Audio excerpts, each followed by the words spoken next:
At no point did it was even remotely a too good to be true type of situation. It was all straight, good commercial sense. The people who came and gave the sales pitch were very, very good at it, and the way the documentation read, it was such a good deal. We say that the telcos, their conduct was misleading and deceptive, so when they did their spiels, they misled people. It was a scam. We just want our money back, because, geez, we've been paying out for nothing. Andrew Perrin runs a line marking business from his home office south of Brisbane.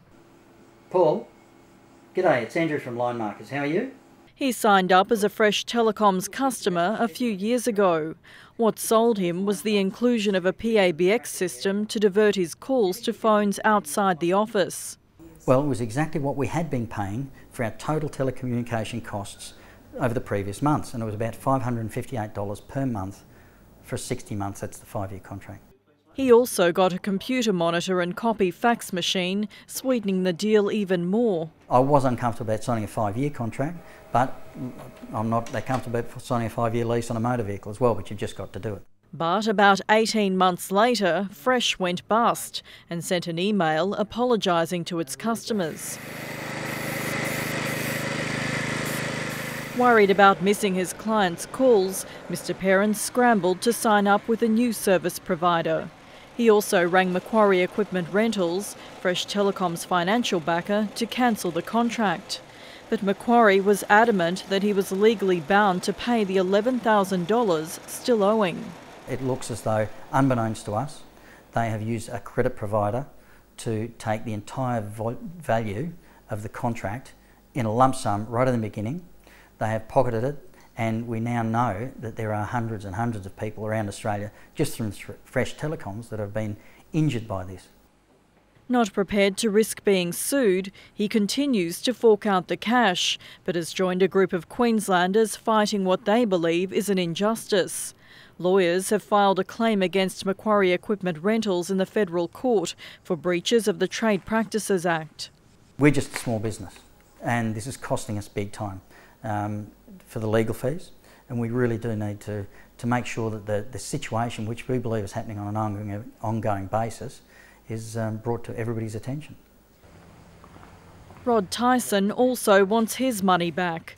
He runs a pilot supplies shop and flying school at Redcliffe, north of Brisbane.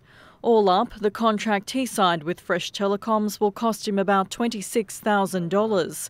He too tried to cancel. They said, no, you've signed into a contract with Macquarie to finance your equipment. And I said, no, we didn't. With Fresh, we signed up for a phone deal and the equipment was signed to that. And they said, no, it's not. So we had to pay basically $500 per month for 4 years. Macquarie released a statement saying it considers each matter on its individual merits, but can't comment on issues which may be before the courts. But this could be just the tip of the iceberg. There are thousands of business owners across Australia who claim they've been scammed by other telecommunications companies that have gone broke. The ACCC is involved in legal action against 28 parties accused of misleading and deceptive conduct. A number of the alleged victims met in Sydney recently. There's people from all over the place, and I'm glad you've come all this way to see us here. Some say they were coerced to agree to deals that were of no real benefit. Didn't need a phone system, I already had one. Didn't need plasmas, didn't need anything. I just I'm not really interested in that. I just want cheap calls. And he said, well, we can't actually do the deal unless you take something. Many who've stopped making repayments are being threatened with legal action. We did offer them a settlement because I thought, well, it might be easier to settle with them than to go to court. The ACCC told the meeting it's put several finance companies on notice. It's being hard fought by the telcos and the finance companies. We had 3 days in court this week, last week, where the companies were trying to have the case struck out. The Commission is committed to the case. It's very heavily involved in it, and we're fighting it hard. One lawyer told Stateline that the courts, particularly in Sydney, are backed up with finance companies suing small businesses for monies owed. He describes what's happening as fraud on a mass scale. Neither the police nor the Australian Securities and Investments Commission are investigating. Those who think they've been scammed are being encouraged to register on this website. Could you in hindsight, give any advice to other businesses, small businesses that might be approached by a company like Fresh Telecoms? The adage of too good to be true is very important, but it also relates back to read the contract. Don't do contracts with telephone companies. You shouldn't have to. You don't buy contracts for buying petrol in your fuel station, don't buy phone contracts.